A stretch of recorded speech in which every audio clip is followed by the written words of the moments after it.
Hey guys, it's mhosey. It's been a long day, so I'm gonna read for a few minutes, and then I'm gonna start moving my stuff because I have to be out of my place soon. Alright, and I'm gonna continue reading Legend by Marie Lu. I wish I could be in the room with all of them when I deliver this stuff. But John's the only one who knows I'm alive, and he's promised not to tell Mom or Eden. Eden turns 10 in 2 months, which means that in 2 months he'll have to take the trial. I failed my own trial when I was 10. That's why I worry about Eden, because even though he's easily the smartest of us 3 boys, he thinks a lot like I do. When I finished my trial, I felt so sure of my answers that I didn't even bother to watch them grade it. But then the admins ushered me into a corner of the trial stadium with a bunch of other kids. They stamped something on my head and stuffed me onto a train headed downtown. I didn't get to take anything except the pendant I wore around my neck. I didn't even get to say goodbye. Several different things could happen after you take the trial. You get a perfect score, 1,500 points. No one's ever gotten this, well, except for some kid a few years ago who the military made a gaudy fuss over. Who knows what happens to someone with a score that high? Probably lots of money and power, yeah? You score between a 1450 and a 1499. Pat yourself on the back because you'll get instant access to 6 years of high school and then 4 at the top universities in the Republic, Drake, Stanford, and Brennan. But Congress hires you and you make lots of money. Joy and happiness follow, at least according to the Republic. You get a good score, somewhere between 1250 and 1449 points. You get to continue on to high school, and then you're assigned to college. Not bad. You squeak by with a score between 1,000 and 1249. Congress bars you from high school. You join the poor like my family. You'll probably either drown while working the water turbines or get steamed to death in the power plants. You fail. It almost always the slum sector kids who fail. If you're in this unlucky category, the Republic sends officials to your family's home. They make your parents sign a contract giving the government full custody over you. They say that you've been sent away to the Republic labor camps and that your family will not see you again. Your parents have to nod and agree. A few even celebrate, because the Republic gives them 1,000 notes as a condolence gift. Money and one less mouth to feed. What a thoughtful government. Except this is all a lie. An inferior child with bad genes is no use to the country. If you're lucky, Congress will let you die without first sending you to the labs to be examined for imperfections. 5 houses remain. Tess sees the worry in my eyes and puts a hand on my forehead. One of your headaches coming on? No, I'm okay. I peer in the open window at my mother's house, then catch my first glimpse of a familiar face. Eden walks by, then peeks out the window at the approaching soldiers, and points some handmade metal contraption at them. Then he ducks back inside and disappears from view. His curls flash white blonde in the flickering lamplight. Knowing him, he probably built that gadget to measure how far away someone is, or something like that. He looks thinner and mutter, "He's alive and walking around," Tess replies. I'd say that's a win. Minutes later, we see John and my mother wander past the window, deep in conversation. John and I look pretty similar, although he's grown a little stockier from long days at the plant. His hair, like most who live in our sector, hangs down past his shoulders and is tied back into a simple tail. His vest is smudged with red clay. I can tell Mom's scolding him for something or another. Probably for letting Eden peek out the window. She bats John's hand away with a bout of her chronic coughing hits her. I let out a breath. So, at least all 3 of them are healthy enough to walk. Even if one of them is infected, it's early enough that they'll still have a chance to recover. I can't stop imagining what will happen if the soldiers mark my mother's door. My family will stand frozen in our living room long after the soldiers have left.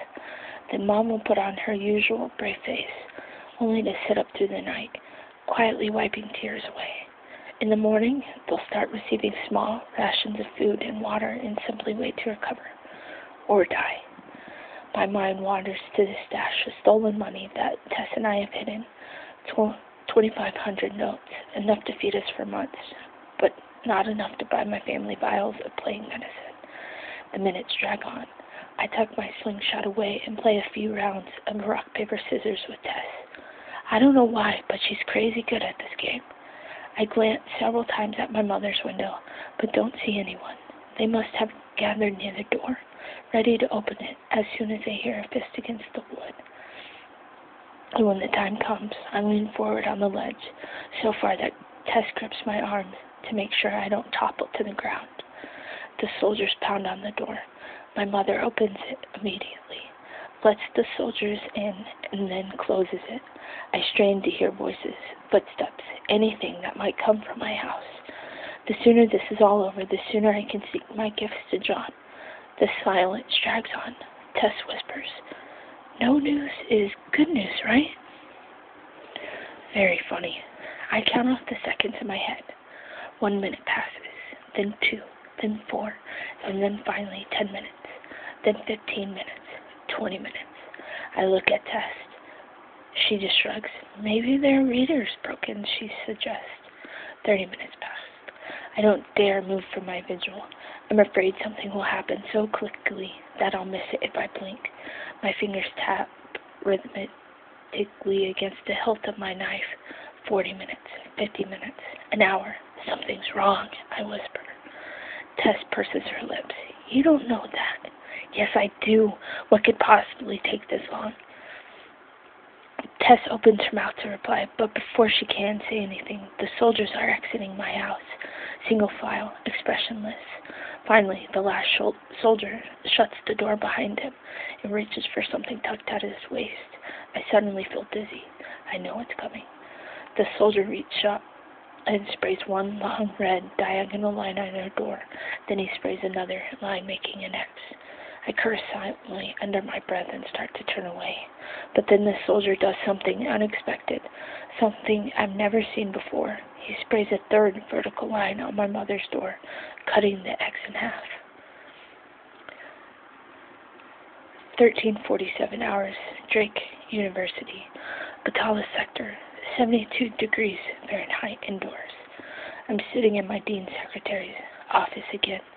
On the other side of the frosted glass door, I can see a bunch of my classmates, seniors, all at least 4 years older than me, hanging around in an attempt to hear what's going on. Several of them saw me being yanked out of our afternoon drill class. Today's lesson, how to load and unload the XM621 rifle by a menacing pair of guards. Whenever that happens, the news spreads all over campus. The Republic's favorite little prodigy is in trouble again. The office is quiet except for the faint hum coming from the dean secretary's computer. I've memorized every detail in this room. Hand-cut marble floors imported from Dakota. 324 plastic square ceiling tiles. 20 feet of gray drapes hanging to either side of the Gloria Selector portrait on the office back wall. A 30-inch screen on the side wall, with the sound muted, and a headline that reads, Traitorous Patriots Group Bombs Local Military Station, Kills 5. Followed by Republic Defeats Colony in Battle for Hillsborough. Arsana Whitaker, the Dean Secretary herself, is seated behind her desk, tapping on its glass, no doubt typing up my report. This will be my 8th report this quarter. I'm willing to bet I'm the only Drake student who has ever managed to get 8 reports in 1 quarter without being expelled. Injured your hand yesterday, Miss Whitaker? I say after a while. She stops typing to glare at me. What makes you think that, Miss Iparis? The pauses in your keystrokes are off. You're favoring your left hand. Miss Whitaker sighs and leans back in her chair. Yes, June. I twisted my wrist yesterday in a game of kiwi ball. Sorry to hear it. You should try to swing more from your arm and not from your wrist.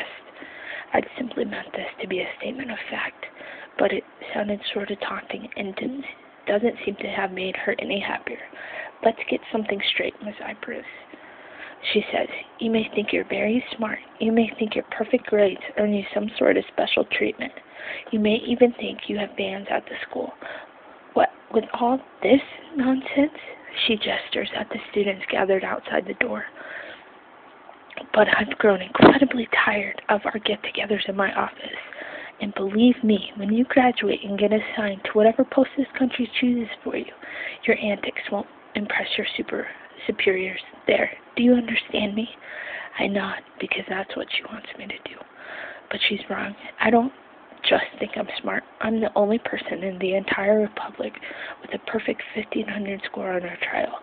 I was assigned here to the country's top university at 12, 4 years ahead of schedule. Then I skipped my sophomore year.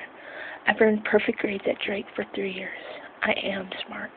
I have what the Republic considers good genes, and better genes make for better soldiers, make for a better chance of victory against the colonies. My professors always say, and if I feel like my afternoon drills aren't teaching me enough about how to climb walls while carrying weapons, then, well, it isn't my fault. I had to scale the side of a 19-story building with the XM621 gun strapped to my back. It was self-improvement for the sake of my country. Rumor has it that they once scaled 5 stories in less than 8 seconds. If the Republic's most wanted criminal can pull that off, then how are we ever going to catch him if we're not just as fast? And if we can't catch him, how are we going to win this war? Miss Whitaker's desk beeped 3 times. She holds down a button. Yes? Captain Matthias Ypres is outside the gate. A voice replies, he's here for his sister. Good. Send him in. She releases the button and points a finger at me. I hope that brother of yours starts doing a better job of minding you, because if you end up in my office one more time during this quarter, Matthias is doing a better job than our dead parents. I reply more sharply than I intended. We fall into an uncomfortable silence. Finally, after what seemed like an eternity, I hear a commotion out in the hall. The students pressed against the door's glass abruptly disperse, and their shadows move aside to make room for a tall silhouette. My brother. Alright, guys. Well, I hope you are enjoying this reading of Legend by Marie Lu. Yeah. Hope you enjoy it. Let me know what you think. Thanks.